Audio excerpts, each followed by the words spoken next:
السلام عليكم. النهاردة إن شاء الله هعمل معاكم الملبن الأحمر أو الدومية بطريقة سهلة جدا ومكونات بسيطة. هينجح معاكي حتى لو أول مرة بتعمليه. يلا بينا نسمي الله ونبدأ نشوف الطريقة والمكونات. بسم الله. أول حاجة جبت علبة من علب التلاجة ودهنتها دهنة زيت خفيفة، وبجيب كيس بلاستيك بفرده في العلبة وبدهنه زيت كويس، وهركن العلبة على جنب. وتعالوا نشوف الخطوة التانية.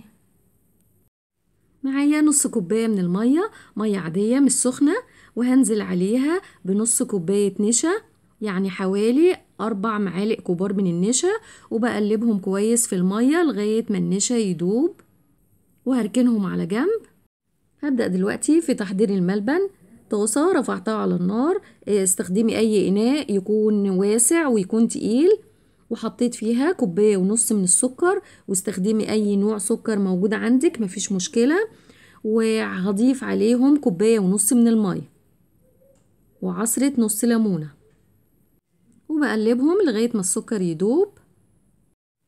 أول ما الشربات بيبتدي يسخن والسكر بيكون داب تماما، بنزل عليهم بمعلقتين من العسل الأبيض أو معلقتين كبار من عسل الجلوكوز اللي موجود عندك استخدميه، وبقلبهم كويس. وأول ما الشربات بيبتدي يغلي هضيف النشا اللي حضرته من شوية، بس بقلبه كويس الأول قبل ما انزل بيه. بنزل بالنشا بالتدريج مع التقليب المستمر، وبهدي النار في الوقت ده. نزلت بالنشا كله مع استمرار التقليب، وقبل الخليط ما يبتدي يتقل ويربط هنزل عليه بنقطتين 3 من اللون الأحمر الغذائي، وبستمر في التقليب. أهم حاجة ما بوقفش تقليب والنار بتكون هادية. عندي دلوقتي ربع كوباية مية سخنة، هضيف لها 3 معالق كبار جيلاتين. الجيلاتين ده بنجيبه سايب من عند العطار، يعني ممكن تجيبي منه ب5 جنيه. وبقلب الجيلاتين كويس جدا في المية لغاية ما يدوب، وهنزل بيه على الخليط وبقلبه كويس. كل ده زي ما اتفقنا على نار هادية، وبقلب وبنزل الجوانب بالمعلقة عشان كل الخليط ياخد تسوية واحدة. وهضيف دلوقتي نقطتين من مية الورد، ممكن نستغنى عنها، بس هي اللي هتدي للملبن نفس طعم الجاهز زي اللي بنشتريه بالظبط. ممكن تستغنوا عنها وتضيفوا نص معلقة صغيرة من الفانيليا.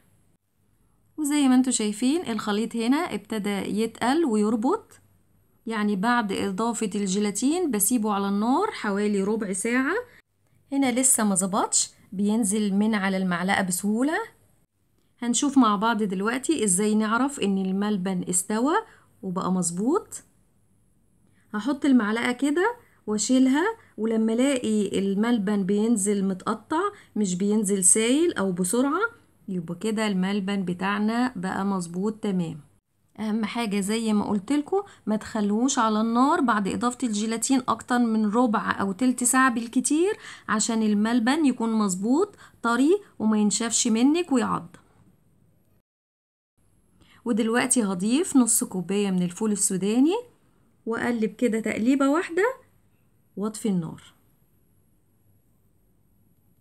اول ما بشيله من على النار على طول وهو سخن بحطه في العلبة اللي كنت مجهزاها وفيها كيس بلاستيك مدهون زيت، وبقفل عليه كويس بالكيس البلاستيك، وبغطي وشه بكيس بلاستيك مدهون بالزيت، وهسيبه يبرد ويتماسك مش اقل من 4 ساعات.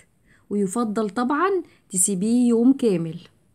ممكن تسيبيه برا التلاجة، ولو حطيتيه جوه التلاجة يكون افضل طبعا لانه هيتماسك اكتر وفي وقت اقل.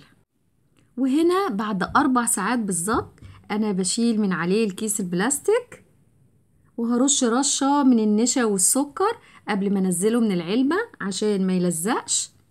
بحط كده معلقتين من النشا وعليهم معلقة من السكر البودرة، وهنزل عليهم الملبن. شكله جميل قوي قمر.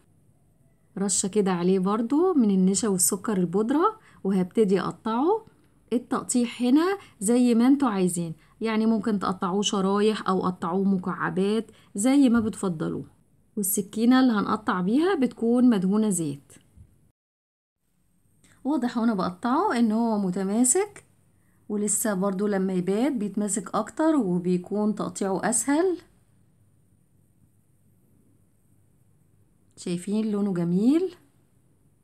هوريلكوا دلوقتي قطعة.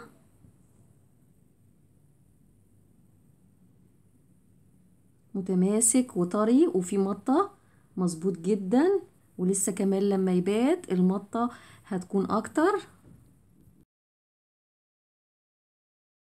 بكمل تقطيعه. انا حابة القطعة تكون معقولة مش كبيرة قوي ولا صغيرة، وبصور لكم هنا تاني يوم. شايفين شكله والمطة فيه اكبر، لونه جميل وفيه لمعة جميلة قوي، وسكره مظبوط احلى من اللي بنشتريه، وطريقته سهلة ومقاديره مش مكلفة.